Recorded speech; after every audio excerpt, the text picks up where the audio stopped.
जय हिंद। नमस्कार साथियों, कैसे हैं आप सभी लोग। उम्मीद करते हैं कि आप सभी लोग अच्छे होंगे। और साथियों, आप सभी लोग की तैयारी जो है बिल्कुल अच्छी तरीके से चल रही होगी। तो साथियों, आज के इस क्लास में जो है बीएसएससी कार्यालय परिचारी भर्ती 2026 के एग्जाम के लिए जो है साथियों हिंदी के ऐसे इंपोर्टेड और चुनिंदे प्रश्नों को देखने वाले हैं जो कि साथियों आपके बीएसएससी कार्यालय परिचारी के एग्जाम में आपको 100% जो देखने को मिलेंगे। तो साथियों, आज के इस क्लास में आपको जो है हिंदी के आपके कुल 30 क्वेश्चन को कराने वाले हैं। यानी कि आपको ये 30 प्रश्न कराएंगे और ये सभी क्वेश्चन आपको प्रीवियस ईयर के क्वेश्चन कराएंगे जो क्वेश्चन आपके एग्जाम में पूछे जाते हैं। इससे आपको आइडिया लगेगा कि हाँ, आपके बीएसएससी में जो है कैसा क्वेश्चन आता है। तो इसलिए आज के इस क्लास में आपको 30 क्वेश्चन कराएंगे जो क्वेश्चन पूछे गए थे आपके पिछले साल में। तो आप अच्छे से देखिएगा और इन सभी क्वेश्चन को याद जरूर कर लीजिएगा। तो चलिए क्लास को स्टार्ट करते हैं। उनसे पहले यदि आप इस चैनल पे पहली बार जुड़े हैं तो आप जो है इस चैनल को सब्सक्राइब कर लीजिए और सब्सक्राइब करके आप ऑल नोटिफिकेशन को ऑल पे दबा के जुड़ जाइए, जिससे कि जब भी कोई नई क्लास हो सबसे पहले क्लास का नोटिफिकेशन जो है आपके पास पहुंच सके। तो आप इस चैनल को सब्सक्राइब जरूर कर लीजिएगा। साथ ही साथ आप जो है इस क्लास को भी लाइक जरूर कर लीजिएगा। तो चलिए क्लास को स्टार्ट करते हैं और देखिएगा क्वेश्चन क्या दिया गया है। क्वेश्चन दिया गया है कि निम्न में से कौन सा शब्द यहाँ पे तत्सम है। चलिए बताइएगा। ये सभी क्वेश्चन बिल्कुल प्रीवियस ईयर के क्वेश्चन को हम लिए हैं जो आपके पिछले सालों में पूछे गए क्वेश्चन हैं और बताएंगे कि निम्न में से कौन सा तत्सम शब्द है यहाँ पे। तो यहाँ पे तत्सम शब्द जो हो जाएंगे आपके आंवला हो जाएगा। ऑप्शन डी लगा रहे हैं तो सही जवाब है आंवला होगा। चलिए आगे देखिएगा। अगला क्वेश्चन पूछा गया है कि क्रिया शब्द को चुने। चलिए बताएंगे आप कि यहाँ पे कौन है जो कि क्रिया शब्द है, आपको बताना है। चलिए तो क्रिया शब्द यहाँ पे कौन हो जाएंगे। तो खोजना जो ये आप सभी लोग का यहाँ पे क्रिया शब्द दिए गए हैं। ऑप्शन यहाँ पे सी इस क्वेश्चन का सही जवाब है। आगे देखिएगा। क्वेश्चन है कि जो अक्षर जानता है उनको क्या कहते हैं। चलिए बताइए कि जो अक्षर जानता है उसे क्या कहते हैं। साक्षर कहते हैं, पठनीय कहते हैं, निरक्षर कहते हैं या ज्ञानी कहेंगे। चलिए आंसर लगाइए क्या होगा। तो जो अक्षर जानता है उनको हम सभी लोग यहाँ पे साक्षर कहते हैं। ऑप्शन ए लगा रहे हैं तो सही जवाब है साक्षर बोला जाता है। आप अच्छे से इनको याद रखेंगे। चलिए आगे देखिएगा। क्वेश्चन दिया गया है कि निम्न में से कौन सा यहाँ पे तत्सम शब्द है। चलिए बताइएगा। यहाँ पे आपके आगम है, अमोल है, आसरा है, अमूल्य है। चलिए आंसर लगाइए यहाँ पे कौन आपका सही जवाब दिया गया है। तो यहाँ पे आपसे पूछा क्या किया है कि तत्सम शब्द कौन है। तो तत्सम शब्द आपका अमूल्य होगा। ऑप्शन यहाँ पे डी इस क्वेश्चन का सही जवाब है। अमूल्य जो है ये आपका तत्सम शब्द है, याद रखेंगे। अगला क्वेश्चन पूछा है कि मुख्य शब्द का विलोम है। चलिए बताइए। ऑप्शन है यहाँ पे गुण, गौण, प्रथम या प्रधान होगा। चलिए आंसर लगाएंगे आप कि मुख्य शब्द का विलोम क्या होगा। तो मुख्य शब्द का विलोम होता है गौण। ऑप्शन बी यहाँ पे सही जवाब है, गौण होता है। आप अच्छे से याद रखेंगे। अगला क्वेश्चन देखिएगा कि विशेषण शब्द को चिन्हित करें। चलिए बताइए यहाँ पे कौन विशेषण है। सड़क, रेल, मधुर या पटना हो जाएगा। चलिए बताइए कौन सही है आपका। तो यहाँ पे विशेषण शब्द को आपको चिन्हित करना है। तो विशेषण जो है यहाँ पे मधुर है। मधुर जो है ये आपका विशेषण है। ऑप्शन सी सही जवाब करेंगे। आगे देखिएगा। क्वेश्चन पूछा गया है और क्वेश्चन है कि बेशर्म शब्द यहाँ पे कौन सा समास है। चलिए बताएंगे। तो बेशर्म यहाँ पे कौन सा समास हो जाएगा, आंसर लगाएंगे आप। तो बेशर्म जो हो जाएगा ये आपके अव्ययी भाव समास होगा। ऑप्शन यहाँ पे सी सही जवाब है, याद रखेंगे। अव्ययी भाव समास है, याद रखेंगे। चलिए आगे देखेंगे। क्वेश्चन पूछा गया है। क्वेश्चन पूछा है कि गणेश शब्द का पर्यायवाची शब्द नहीं है। चलिए बताएंगे यहाँ पे कि गजवदन, गजपति, गज या गजानन। बताइए कौन यहाँ पे आपका गणेश शब्द का पर्यायवाची नहीं है। चलिए आंसर लगाइए, उसके बाद हम आंसर क्लियर करेंगे। तो यहाँ पे आपके गणेश शब्द का पर्यायवाची कौन नहीं होगा। तो गजवदन जो है ये आपका बिल्कुल सही है। गजपति भी होता है गणेश का पर्यायवाची और एक गजानंद भी होते हैं। यानी कि आपका बच गया गज। गज जो है ये आपके गणेश का पर्यायवाची नहीं होते हैं, तो ऑप्शन सी को आप यहाँ पे सही जवाब करेंगे। चलिए आगे देखिएगा, क्वेश्चन पूछा गया है। क्वेश्चन है कि निम्न में से कौन सा संज्ञा शब्द है। चलिए बताइएगा कौन सा संज्ञा शब्द है। ऑप्शन देखिए, ऑप्शन है घटना, मुद्रण, जांचना या मूर्ख हो जाएगा। बताइए कौन यहाँ पे आपका है जो कि एक संज्ञा शब्द है। तो संज्ञा कौन हो जाएगा यहाँ पे, तो घटना जो है ये आपका संज्ञा है। ऑप्शन ए को सही जवाब करेंगे, घटना हो जाएगा, याद रखिएगा। चलिए आगे देखिएगा, क्वेश्चन पूछा है कि दिव्यर्थ का संधि विच्छेद है। चलिए बताइएगा आप कि दिव्यर्थ का संधि विच्छेद कौन सा है। चलिए बताएंगे। देखिए आप ऑप्शनों को देखिएगा, बिल्कुल आपको सभी ऑप्शन सेम लगेंगे और यहीं पे आप लोग गलत भी करेंगे एग्जाम में, इसलिए अच्छे से देख लीजिए कौन सा यहाँ पे सही है और कौन सा गलत है। तो दिव्यर्थ का संधि विच्छेद आप क्या लगा रहे हैं, तो आप लगाएंगे देवी जोड़ अर्थ। ऑप्शन ए यहाँ पे बिल्कुल सही जवाब दिया गया है, देवी जोड़ अर्थ हो जाएगा आपका सही जवाब। चलिए आगे देखेंगे, क्वेश्चन है कि शुद्ध शब्द को चिन्हित करें। चलिए बताइए, बुजुर्ग, बुजुर्ग, बुजुर्ग या बुजुर्ग, कौन सही है यहाँ पे। चलिए बताइए, ये सभी ऑप्शन आपको जो है ना सेम सेम लगेंगे और आपको यहाँ पे कौन सही लिखा गया है आपको ये बताना है। तो यहाँ पे अगर आप देखेंगे तो ऑप्शन ए जो है यहाँ पे बिल्कुल सही जवाब लिखा गया है। ऑप्शन ए यहाँ पे सही जवाब हो जाएगा, याद रख लीजिएगा। चलिए आगे देखिएगा, क्वेश्चन यहाँ पे है। क्वेश्चन है कि लोटा ढोरी यहाँ पे कौन सा समास है।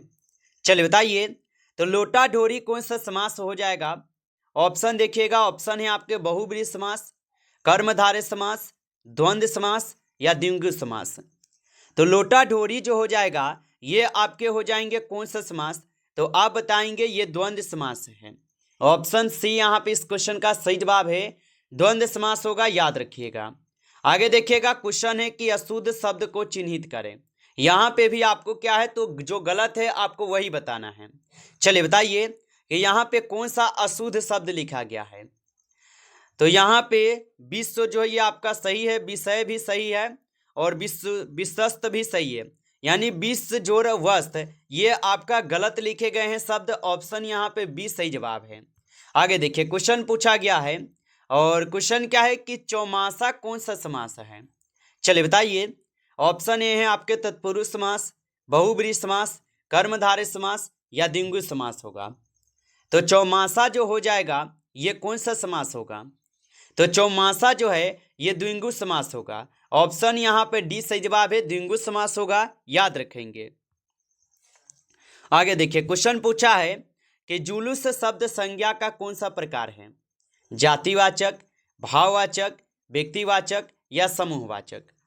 तो जुलूस शब्द संज्ञा का कौन सा प्रकार होगा, तो आपको पता है कि जुलूस शब्द जो हो जाएगा ये कौन सा हो जाएगा, तो आप बताएंगे जुलूस जो है ये समूहवाचक है, क्योंकि जुलूस जब भी निकलती है ये अकेले नहीं निकलती है, बल्कि यहाँ पे क्या है, तो आपको क्या है यहाँ पे संख्या जो है बहुत ज़्यादा रहती है, इसलिए इसे हम जातिवाचक में रखेंगे। ऑप्शन डी यहाँ पे इस क्वेश्चन का सही जवाब है। और जातिवाचक समूहवाचक में रखेंगे, याद रखिएगा। और जातिवाचक में किसे रखते हैं, जिसका कोई मतलब पर्सनली नाम ना हो, ठीक है, जिसका कोई खास नाम न हो, जैसे कि हम यहाँ पे पूरे स्टूडेंट का बोर्ड कर रहे हैं। भाववाचक आपको पता होगा जिसे हम देख नहीं सकते हैं, जैसे कि सुंदरता को हम नहीं देख सकते हैं, हंसी को आप देख नहीं सकते, ये सब क्या है, तो ये भाववाचक में आते हैं। अब व्यक्तिवाचक आप लोग का जैसे नाम हो गया नीरज, सुनील, सूरज, इस प्रकार से अगर किसी का नाम है तो ये आपके हो जाएंगे व्यक्तिवाचक में। और समूहवाचक तो आप लोग समझ गए, जो एक प्रकार के बहुत ज़्यादा समूह में होते हैं उसे ही समूहवाचक कहते हैं। आगे देखिए, क्वेश्चन है कि उपभोक्त गद्यांश में किस शिक्षा की बात जो है ना कही गई है। चलिए बताएंगे, गद्यांश का क्वेश्चन है। गद्यांश यहाँ पे आपको डिटेल में नहीं दिए हैं, लेकिन आपको प्रीवियस ईयर के क्वेश्चन ही इसलिए आपको करा रहे हैं। और बताएंगे कि यहाँ पे गद्यांश में शिक्षा की सही बात कही गई है, तो आप बताएंगे ये हो जाएंगे प्रारंभिक शिक्षा की बात की गई है, ठीक है, ऑप्शन डी सही जवाब है। आगे देखिए, क्वेश्चन दिया गया कि बच्चों के प्रारंभिक शिक्षा के मूल सिद्धांत क्या नहीं है। चलिए बताइए, तो बच्चों के प्रारंभिक शिक्षा के मूल सिद्धांत क्या नहीं है, तो यहाँ पे संगीत जो है नहीं होगा, ऑप्शन सी सही जवाब है, संगीत नहीं है। आगे देखिए, क्वेश्चन पूछा है कि किस अनिवार्य तालीम की बात जो है गद्यांश में की जाती है। ये भी गद्यांश का ही क्वेश्चन है। लमसम आपके 3 से 4 क्वेश्चन गद्यांश से क्वेश्चन पूछा गया था, इसलिए ये सब क्वेश्चन आपको करा रहे हैं। और बताएंगे कि किस अनिवार्य तालीम का बात गद्यांश में की जाती है, तो आप याद रखेंगे शारीरिक की जाती है। ठीक है, शारीरिक की जाती है। आगे देखिए क्वेश्चन है कि मौजूदा पीढ़ी के लड़कों में ज्ञान नहीं होता है, खेल का, संगीत का, स्वावलंबन का या विज्ञान का। तो मौजूद पीढ़ी के लड़कों में किसका ज्ञान नहीं होता है, तो स्वावलंबन का आप लगाएंगे। ठीक है, ऑप्शन यहाँ पे सी आपका सही जवाब है, स्वावलंबन का ज्ञान नहीं होता। आगे देखिए क्वेश्चन पूछा है कि घर पर किसकी मदद की बात कही गई है। चलिए आंसर लगाइए। माता पिता, चाचा चाची, भाई बहन या यहाँ पे पास पड़ोसन होगा। चलिए आंसर लगाएंगे। और आप अभी तक इस क्लास को लाइक नहीं किए हैं तो आप लाइक कर लीजिए, क्योंकि यहाँ पे आपको डेली क्लास कराए जा रहे हैं। तो आप चैनल को भी सब्सक्राइब करके ऑल नोटिफिकेशन को ऑल पे दबा के जरूर जुड़ जाइएगा, क्योंकि यहाँ पे आपको प्रीवियस ईयर के जितने भी क्वेश्चन हैं सब क्वेश्चन आपको यहाँ पे डेली क्लास जो है आपको दिए जा रहे हैं। तो आप इस चैनल को सब्सक्राइब करके जुड़ जाइएगा।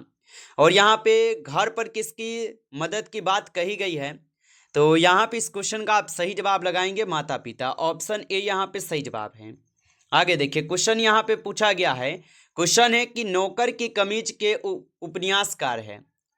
तो नौकर के कमीज के उपन्यासकार विनोद कुमार शुक्ल हो जाएगा। ऑप्शन सी सही जवाब है।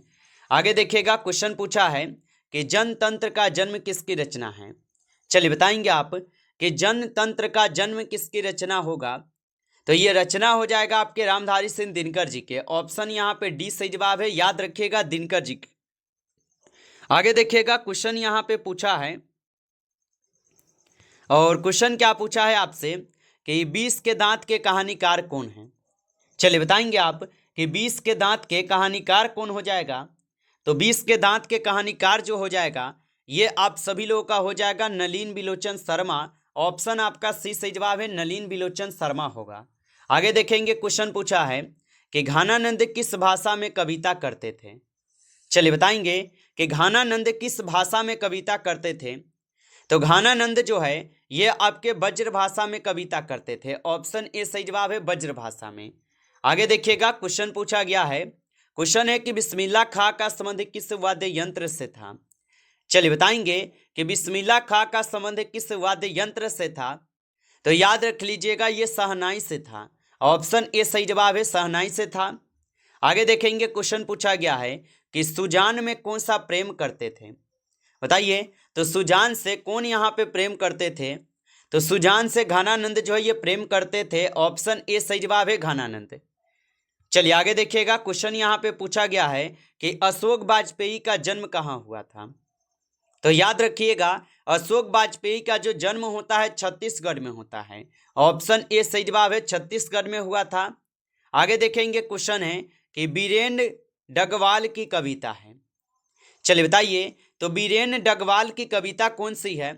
तो हमारी नींद जो है ये बीरेन डगवाल की कविता है। आगे देखेंगे क्वेश्चन है कि गुरु नानक का जन्म कब हुआ था। चलिए बताएंगे कि गुरु नानक का जन्म कब हुआ था। तो 1469 ईस्वी में गुरु नानक का जन्म होता है। ऑप्शन बी सही जवाब है, 1469 में। आगे देखेंगे क्वेश्चन है कि मैक्स मूलर का जन्म किस वर्ष हुआ था। चलिए बताएंगे कि मैक्स मूलर का जन्म किस वर्ष हुआ था। तो मैक्स मूलर का जो जन्म होता है ये 1823 में होता है। ऑप्शन यहाँ पे डी इस क्वेश्चन का सही जवाब है, 1823 में होता है, याद रखेंगे। जय हिंद, नमस्कार साथियों। इस क्लास में जो है टॉप आपके 30 क्वेश्चन थे जो काफ़ी इंपॉर्टेंट और सिलेक्टेड क्वेश्चन थे ये सभी क्वेश्चन। साथियों यदि आपको क्लास अच्छा लगा हो तो आप इस क्लास को लाइक कर लीजिए। नए जुड़े हैं आप इस चैनल पे तो आप चैनल को सब्सक्राइब करके ऑल नोटिफिकेशन को ऑल पे दबा के जुड़ जाइए, जिससे कि जब भी कोई नई क्लास हो सबसे पहले क्लास का नोटिफिकेशन आपके पास पहुंच सके।